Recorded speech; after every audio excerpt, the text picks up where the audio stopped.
कल प्रधानमंत्री जी ने पार्लियामेंट में 2 घंटे, शायद 2 घंटे 13 मिनट, 2 घंटे 13 मिनट भाषण किया।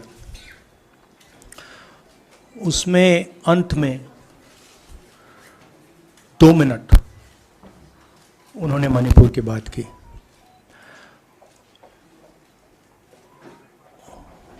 मणिपुर में महीनों से आग लगी हुई है, लोग मारे जा रहे हैं, बलात्कार हो रहा है, बच्चों को मारा जा रहा है। और अगर आपने देखा होगा कल, तो प्रधानमंत्री हंस हंस के बोल रहे थे, मुस्कुरा रहे थे, जोक्स क्रैक कर रहे थे, हंस रहे थे। ये उनको शोभा नहीं देता है। हिंदुस्तान का प्रधानमंत्री, अगर इस देश में हिंसा हो रही है, दर्द हो रहा है, हिंदुस्तान के प्रधानमंत्री को 2 घंटे मजाक नहीं उड़ाना चाहिए। विषय कांग्रेस नहीं था, विषय मैं नहीं था, विषय मणिपुर है।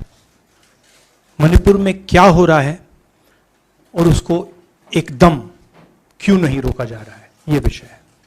मैं आपको अपना एक्सपीरियंस देता हूं, जो मैंने शायद अभी तक बोला नहीं, शायद पहले बोल देना था। मैं अब तकरीबन 19 साल से राजनीति में हूं और मैं हर स्टेट में गया हूं। बाढ़ आए, तूफान आए, सुनामी आई थी, हिंसा होती है, हम जाते हैं। 19 साल के एक्सपीरियंस में जो मैंने मणिपुर में देखा और सुना, वो मैंने कभी पहले नहीं सुना था। मैंने पार्लियामेंट में बोला कि प्रधानमंत्री जी ने, अमित शाह जी ने भारत माता की हत्या की है, मणिपुर में भारत को खत्म कर दिया है।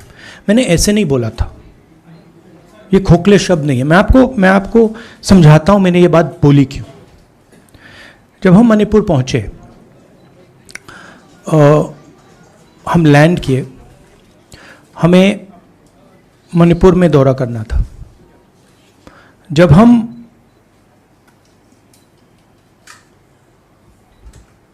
मेटे एरिया में गए, हमें साफ कहा गया था कि अगर आपकी सिक्योरिटी डिटेल में कोई भी कुकी होगा, उसको आप यहां मत लाइए क्योंकि हम उसको मार देंगे। और जब हम कुकी के एरिया में गए, हमें कहा गया अगर कोई मेटे आपकी सिक्योरिटी डिटेल में होगा, उसको आप मत लाइए, उसको हम गोली मार देंगे। हम जब गए, हमें मेटेज को परे करना पड़ा, हमें कुकीज को परे करना पड़ा।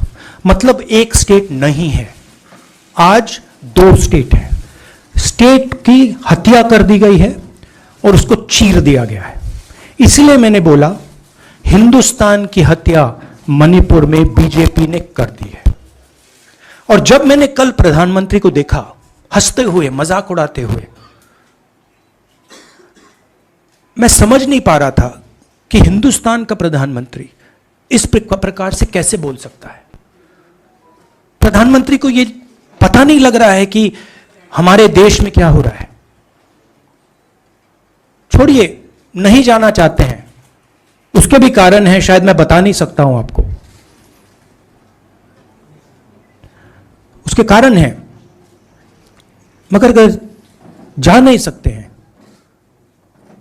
तो मणिपुर के बारे में बोले तो। हिंदुस्तान की आर्मी, आप सब जानते हो, सेना को आप जानते हो, जो मणिपुर में हो रहा है, हिंदुस्तान की सेना उसको 2 दिन में रोक सकती है, 3 दिन नहीं लगेंगे। अगर हिंदुस्तान की आर्मी को कहा गया कि यह तमाशा बंद करो, 2 दिन में यह तमाशा, ड्रामा बंद हो जाएगा। प्रधानमंत्री मणिपुर को जलाना चाहते हैं, आग बुझाना नहीं चाहते हैं। यह है सच्चाई। अब आप अपने सवाल पूछिए। Would you like me to say it in English? Huh? I watched the Prime Minister of India yesterday speaking for 2 hours, laughing, joking, लगाएं naras in the parliament. The Prime Minister would say one line and the entire BJP would shout another nara. You know, the Prime Minister seems to have forgotten that the state of Manipur is on fire and has been on fire for 4 months. Women and children are dying over there. People are being murdered. Women are being molested, are being raped. And the Prime Minister of India is sitting in the middle of the parliament, shamelessly laughing.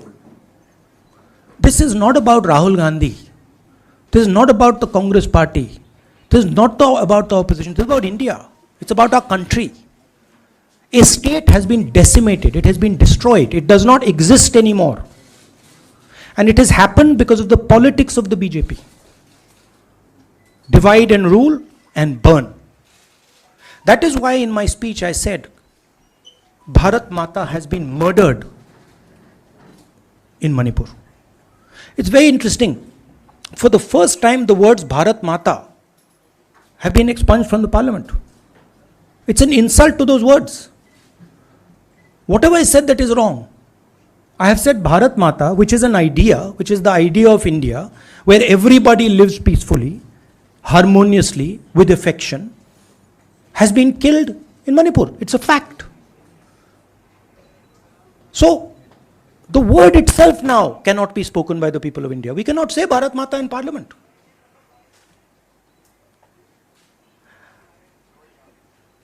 I want to tell you about my own personal experience of Manipur. I've spoken to you about, I spoke in parliament about the women I met, the pain I heard, but I want to tell you why I said India has been murdered in Manipur. And I said it because Manipur no longer exists as a state. A state requires control. A state requires authority. That is disappeared in Manipur. It does not exist. And I saw this with my own eyes. When we went to Manipur, when we went to the Meitei area, we were categorically told that please ensure, we want you to come, we love you, but please ensure that if there are any cookies in your security detail, they do not come into our area or we will shoot them.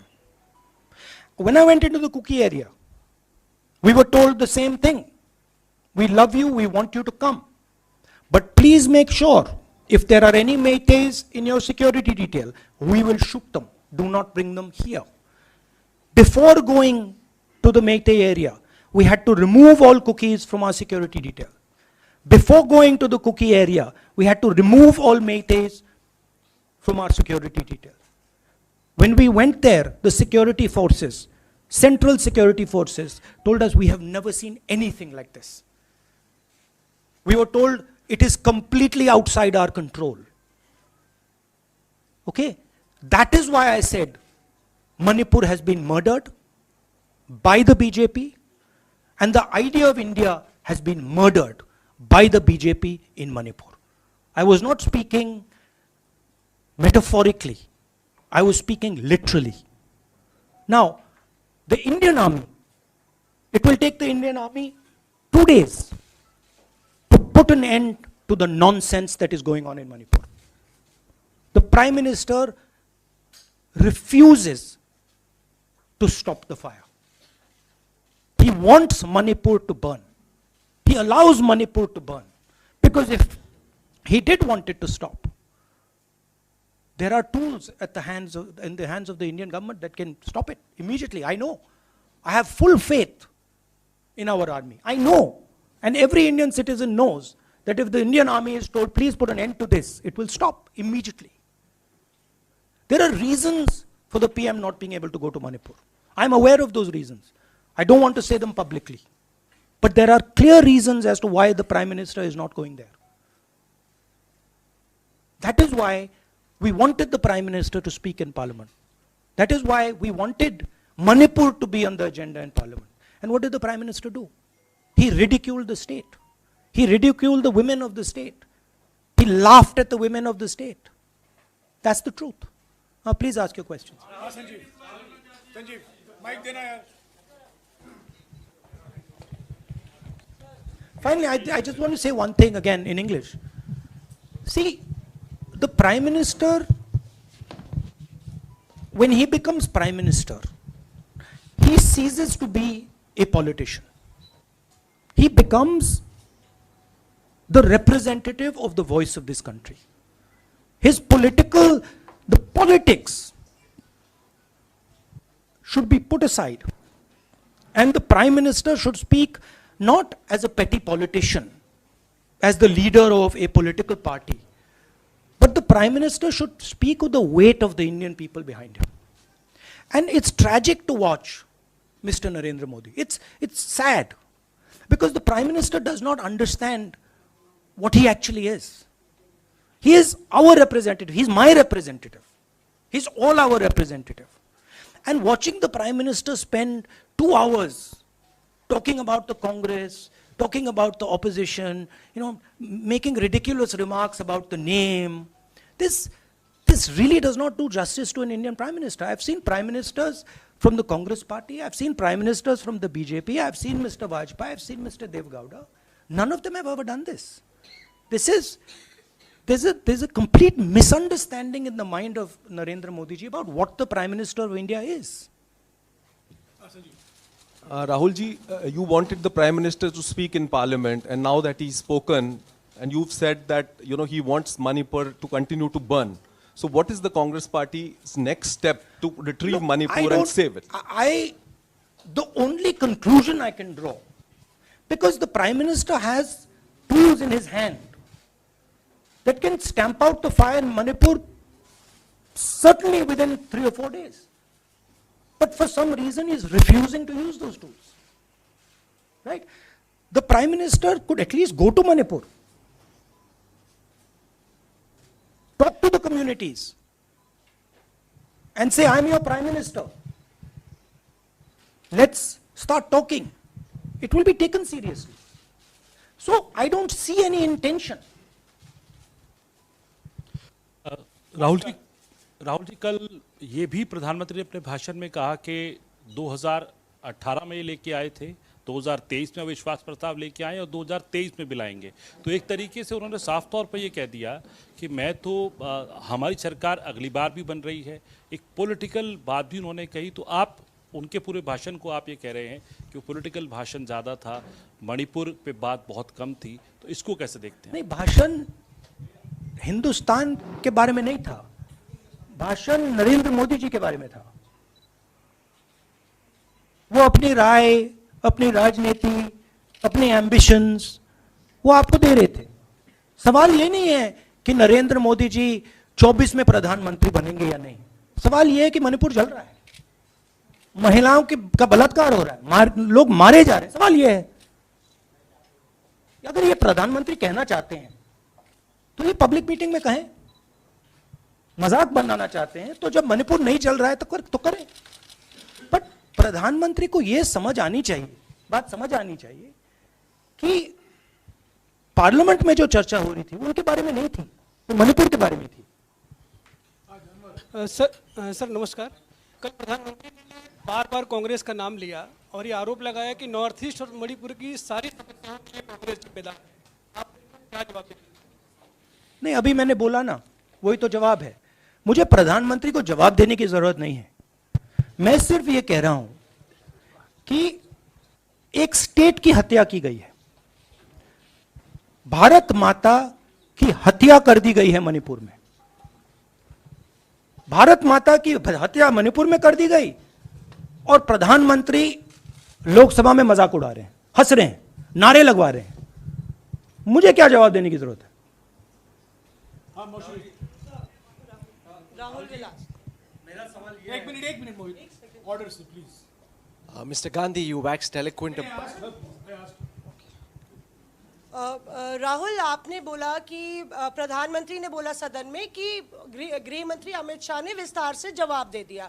Amit Shah साहब ये कहते हैं कि मणिपुर के CM को हटाने की जरूरत इसलिए नहीं है क्योंकि उन्होंने हमारी पूरी बात सुनी और वो कभी भी कोई हमने डीजीपी चेंज किया, डीजीपी चेंज कर दिया, उन्होंने जो भी प्रशासनिक व्यवस्था हम चेंज करना चाहते थे, इसलिए मणिपुर सीएम को हटाने की मणिपुर कोई जरूरत सीएम, नहीं। जब मैं मणिपुर गया, मणिपुर सीएम ने जो मणिपुर में हजारों वेपन्स जो लूटे गए, वो मणिपुर सीएम के नीचे ही हुआ। तो क्या अमित शाह चाहते थे कि ये हजारों वेपन्स लूटे जाएं?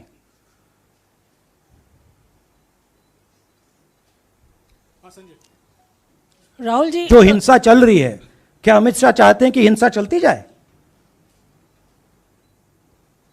चीफ मिनिस्टर उसको रोक नहीं पा रहा है। अमित शाह जी कह रहे हैं कि भैया वो हमारी बात मान रहा है, तो क्या आप चाहते हैं कि मणिपुर चलता जाए?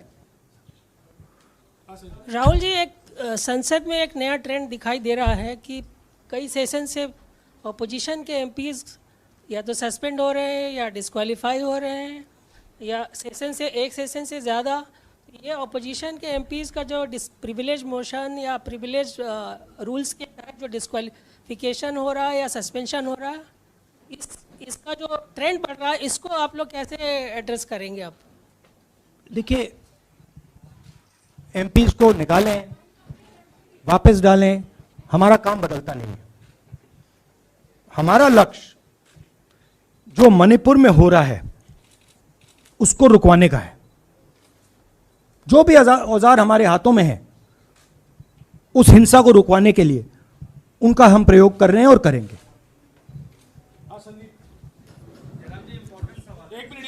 Yeah, Mr. Gandhi, you talked about using the army, deploying the army to control violence. You spoke that in Parliament. You've repeated here. But the BJP has criticized you and even previous Congress governments, saying that we want to solve the issue through dialogue.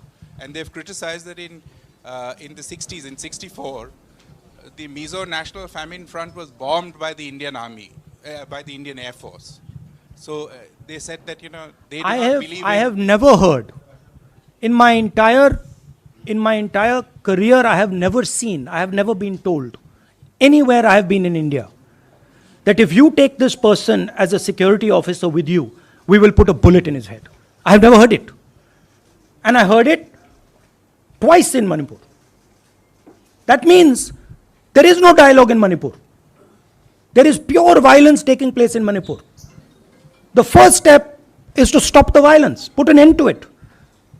I point out the army, but what I mean is that the Prime Minister has multiple instruments in his hands.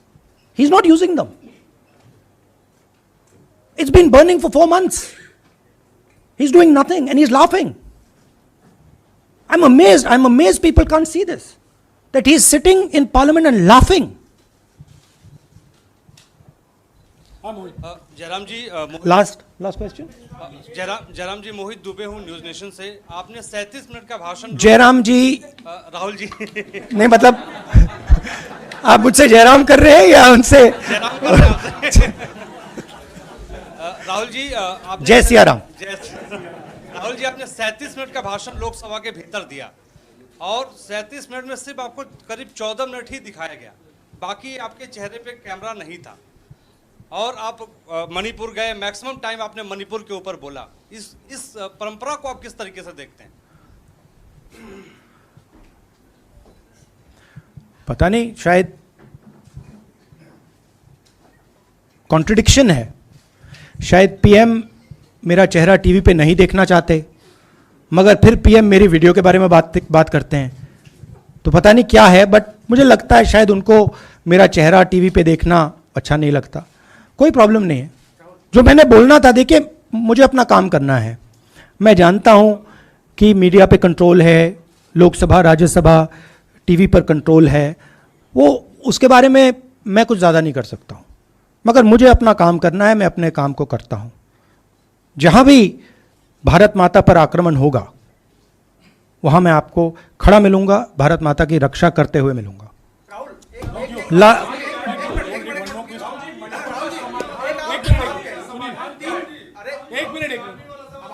हाँ.